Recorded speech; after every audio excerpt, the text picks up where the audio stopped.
isu Jokowi dan keluarganya itu terlibat dalam berbagai dugaan korupsi itu bukan lagi menjadi isu di dalam negeri saja, tapi ini sudah menjadi isu internasional. Menjelang sehari Jokowi lengser kemarin, media yang sangat berpengaruh di Amerika Serikat, The New York Times, itu juga menurunkan sebuah artikel yang mengungkap tentang skandal-skandal korupsi yang dilakukan oleh anak Jokowi, dan kemudian beritanya ini diperbarui lagi pada tanggal 20 Oktober. Jadi pada hari yang bersamaan ketika Jokowi lengser. Judul artikelnya itu The Scandal of the Indonesian Leaders, Son and the Private Jet.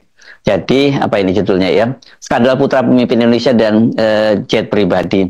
Itu ditulis oleh Kepala Biro New York Times untuk kawasan Asia Tenggara, yakni Sui Liwi, dan juga bekerja sama dengan koresponden di Indonesia, Rin Hindrayati. Mau tidak mau, kalau kita membaca artikelnya ini, orang pasti langsung mengkaitkan dengan keputusan Presiden Joe Biden yang belum lama ini menandatangani rancangan undang-undang berkaitan dengan pemerasan yang dilakukan oleh pemerintah, oleh kepala pemerintahan negara asing terhadap berbagai perusahaan Amerika ini berkaitan dengan skandal-skandal korupsi yang melibatkan kepala negara asing dan ada kaitannya dengan perusahaan di Amerika. Karena dalam tulisan ini juga New York Times itu menyinggung soal kasus dugaan korupsi dan tindak pidana pencucian uang yang dilaporkan oleh dosen dan aktivis dari Universitas Negeri Jakarta, Ubaidillah Badrun.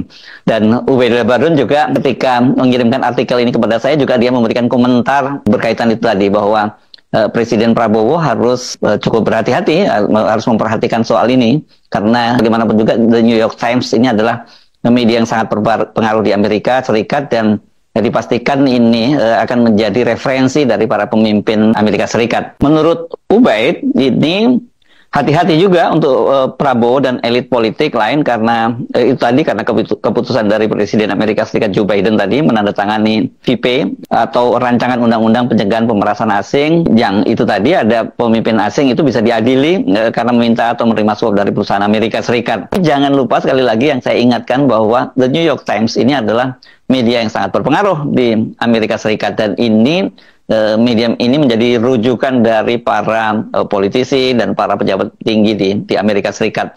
Dan yang ini, karena yang di soal itu adalah korupsi Pak Jokowi dan keluarganya, terutama anak-anaknya, ini bisa jadi serius kalau tadi yang seperti dikatakan oleh Ubaidillah Badrun berkaitan dengan tadi undang-undang pemerasan oleh kepala negara atau kepala pemerintahan asing terhadap perusahaan-perusahaan di Amerika. Jadi artinya tangan-tangan daripada penegak hukum di Amerika itu bisa menjangkau Pak Jokowi. Itu kalau kemudian dari investigasi ditemukan bahwa ada kaitannya itu dengan perusahaan-perusahaan di Amerika Serikat. Karena itu artikel yang dimuat oleh The New York Times ini tidak bisa dipandang remeh. Dan ini kita bisa pastikan akan menambah beban pikiran buat Pak Jokowi yang tampak sekali dia sedang berusaha berkelit dari tuntutan publik agar dia ditangkap dan diadili karena kasus-kasus korupsi.